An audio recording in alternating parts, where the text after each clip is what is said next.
Durant mon parcours universitaire en France, j'ai eu à faire plusieurs erreurs. Aujourd'hui, à travers cette vidéo, je souhaite te les partager pour qu'une fois arrivé en France, ou si tu es déjà en France, que tu ne sois pas amené à faire les mêmes erreurs. Je te partagerai pour chacune des erreurs les conséquences que j'ai eu à subir.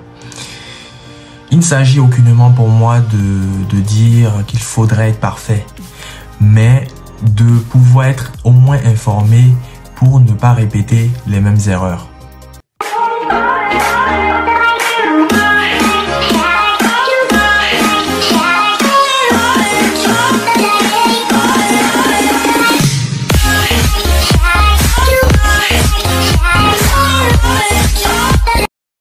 Comme stipulé dans l'introduction, voici les 6 erreurs à ne surtout pas faire en France. La première erreur. Durant ma formation à MBA, j'ai été en contact avec des étudiants de divers horizons, de divers pays, de divers continents, avec différentes expériences. J'ai eu à traîner avec certains d'entre eux. Mais malheureusement, je n'ai pas gardé les relations, je les ai pas fait mûrir, j'ai pas conservé les contacts. Et pour moi, c'est un des grands regrets parce qu'il est important en tant qu'étudiant, durant ton parcours universitaire et professionnel, d'élever les contacts, de les garder, de les développer. Car sait-on jamais, plus tard, tu auras peut-être besoin d'une opportunité par-ci que quelqu'un pourra t'ouvrir. De l'autre côté, quelqu'un peut-être qui est passé par la situation que tu vis actuellement pourrait te donner un conseil. Donc, j'ai raté le coche durant cette formation à MBA et je voudrais que lors de ton parcours universitaire en France, que tu puisses développer les contacts, que tu puisses les garder, tu puisses les conserver. Quand nous prenons des numéros des personnes qu'on rencontre dans le cadre professionnel ou privé, ce n'est pas juste pour avoir des numéros dans le téléphone, mais au contraire, c'est de garder contact, de prendre des nouvelles, de développer la relation. Ce n'est surtout pas de contacter les gens que quand on a seulement besoin d'eux. Il faut envoyer des petits messages pour prendre des nouvelles, pour que le moment venu où tu auras besoin d'une aide, que les gens puissent spontanément, avec grand plaisir, t'aider. 2. L'autre erreur que j'ai eu à faire est d'avoir acheté une voiture. En soi, acheter une voiture, ce n'est pas grave. Au contraire, la voiture, une fois achetée, m'a permis de faire plein de choses, de bouger dans la France, de même de pouvoir me déplacer pour effectuer des jobs étudiants parce que certaines zones n'étaient pas desservies par les transports ou les transports cessaient à une certaine heure alors que moi, je devais embaucher ou terminer tard. Donc la voiture a été d'une grande aide. Elle m'a même permis durant mes expériences de commercial de pouvoir aller au rendez-vous, de pouvoir aller passer des entretiens dans des villes voisines. Bref, la voiture a été d'une grande utilité. Mais l'erreur que j'ai commise est d'avoir acheté une voiture assez onéreuse. Pour ma première voiture, je voulais taper fort parce que j'avais fait beaucoup de sacrifices. J'ai payé une voiture à 6 000 €, ce que je trouve énorme. Et si je pouvais revenir en arrière, j'aurais acheté certes une voiture, mais j'aurais acheté une voiture peut-être à 3 000 € pour un début et épargner les 3 000 € pour faire autre chose. Donc, cher ami, en tant qu'étudiant étranger ou en tant qu'étudiant tout court, il ne sert à rien de faire du m'as-tu vu ou de vouloir trop se faire plaisir. Il faut juste avoir le strict minimum. Le strict minimum en tant qu'étudiant. Même si tu gagnes beaucoup d'argent, il faut toujours épargner parce qu'on ne sait pas de quoi demain sera fait. La troisième erreur. J'ai découvert le jeu de casino à Bordeaux principalement. Au début, je jouais avec 10 €, avec 20 €, avec 50 €. C'était un plaisir. Mais à un moment donné, j'ai commencé à miser très très gros. Et à l'époque, je travaillais pour la société Hertz en tant que conseiller de vente. Je gagnais à 24 ans plus de 2 000 €. Et malheureusement, tout l'argent que je gagnais, je les claquais au casino. Je claquais. Chaque fois, je perdais beaucoup d'argent. Je revenais encore en espérant récupérer ma mise. Erreur. Cette situation m'a même amené parfois à dormir dans ma voiture parce que j'avais plus d'argent pour payer ma sous-location. J'avais plus assez d'argent même pour payer de quoi manger. Et je terminais le boulot à 18h, j'allais au casino, je restais jusqu'à 4h à la fermeture. Le lendemain, je venais encore jusqu'à 10h. Donc, cher ami, il faut surtout éviter les jeux d'argent. Tu peux jouer de temps en temps, les cartes à gratter. Et même si possible, ne joue surtout pas et n'essaie surtout pas le casino. Le casino est fait pour les jeux de hasard, sont faits pour perdre. Certes, il y en a qui gagnent, mais la grande majorité perd beaucoup d'argent en général et ne vous le disent pas. Donc, évite le casino si possible. Le casino détruit des vies, détruit des carrières, détruit des couples et détruit tout simplement la vie de celui qui s'y adonne. 4.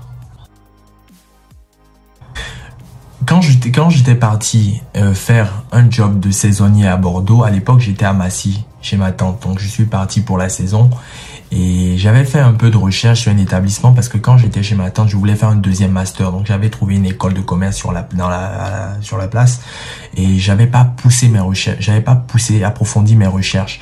Et une fois que j'ai terminé la saison, je me suis inscrit dans cette université pour me rendre compte au final que le diplôme en dernière année de master n'était pas reconnu par l'État.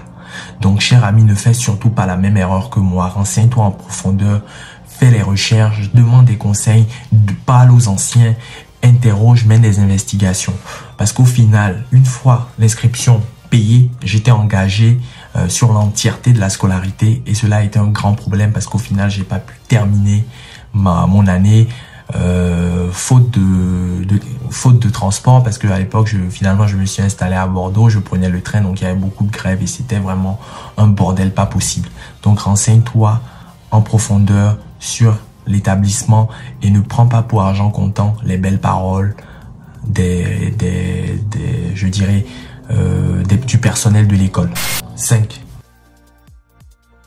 En tant qu'étudiant, on peut être amené à rencontrer une copine, ou en tant qu'étudiant à avoir une relation amoureuse avec un étudiant ou peut-être quelqu'un d'autre.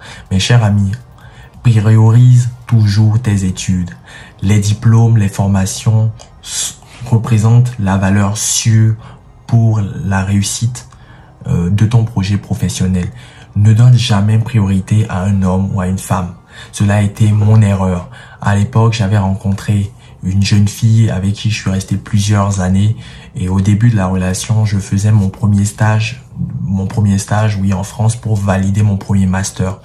Et elle était partie faire son stage à l'étranger et moi, j'ai mal vécu la distance parce que c'était tout frais la relation et cela a forcément impacté derrière ma performance lors de mon stage.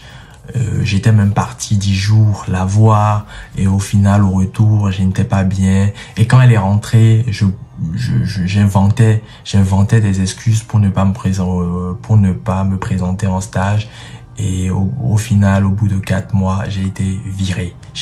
Heureusement j'ai pu valider derrière mon diplôme et heureusement que cette relation, même si elle a duré dans le temps, n'a pas été fatale pour mon avenir professionnel.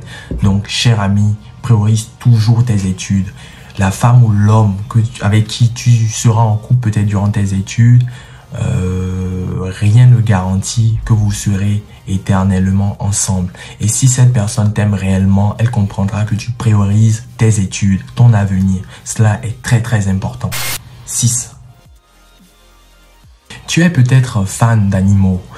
Dans ton pays, tu as peut-être un chien, tu as peut-être un chat, tu as des gens derrière qui t'aident, tu peux laisser ton chien à la maison. Mes chers amis, en France, la législation est différente. On protège les animaux. On fait très attention, les gens font très attention, observent beaucoup la manière dont tu traites ton animal de compagnie. N'écoute pas les personnes présentes qui disent qu'ils vont prendre soin de ton chien ou de ton chat si tu en achètes. Compte que sur toi-même. C'est pour cette raison, cher ami, je t'invite à ne pas faire la même erreur que moi, parce que moi, certes, j'ai terminé mes études, j'ai pris un chien. Mon mode de vie n'est pas en adéquation avec le fait d'avoir un animal. Cela a été une erreur.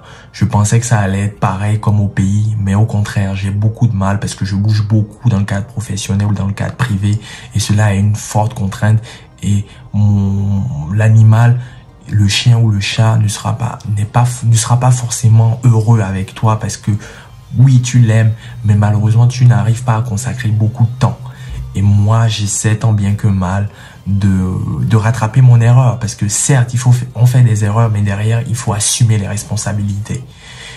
J'ai pris mon animal, j'ai pris mon chien, mon toutou, mais derrière, j'assume. Mais si je pouvais revenir en arrière, j'en aurais pas pris.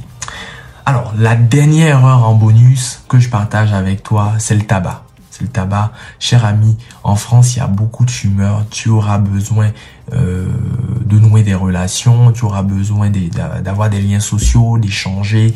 Donc, cela passe par les sorties, par les bars, les distractions, les cinés. Tu auras peut-être certainement beaucoup de camarades, beaucoup de collègues qui vont fumer. Cher ami, si je t'invite à ne surtout jamais toucher la cigarette. Ça commence toujours par une cigarette et après, on enchaîne 2, 3, 4 jusqu'à un paquet. Cela est une grave erreur. Pour ma part, j'ai été confronté à ça. J'ai commencé avec une cigarette. Au début, c'était la solitude. Après, à force de sortir avec les amis, de boire, la cigarette n'est jamais très loin. Et voilà. Et j'ai été pris dans le piège. Je travaille tant bien que mal pour arrêter. Donc, cher ami, sache que il est facile de commencer, mais il est difficile d'arrêter. Donc, je t'invite à ne surtout jamais essayer la cigarette et de ne jamais essayer aucune drogue. Parce que les drogues, encore, c'est pire. Les drogues peuvent te faire sombrer. Et il y a beaucoup d'étudiants étrangers qui ont vrillé dans la drogue, vrillé dans la délinquance et qui ont raté le coche, qui ont raté leur objectif. Donc, surtout, ne t'amuse pas à essayer une clope et surtout pas la drogue. Si cher ami, ce que je tenais à partager avec toi, j'espère que cette vidéo te sera utile. N'hésite pas à la partager au plus grand nombre pour que le maximum de personnes puissent également en bénéficier. En attendant la prochaine vidéo, cher ami, prends soin de toi et à très vite. Ciao.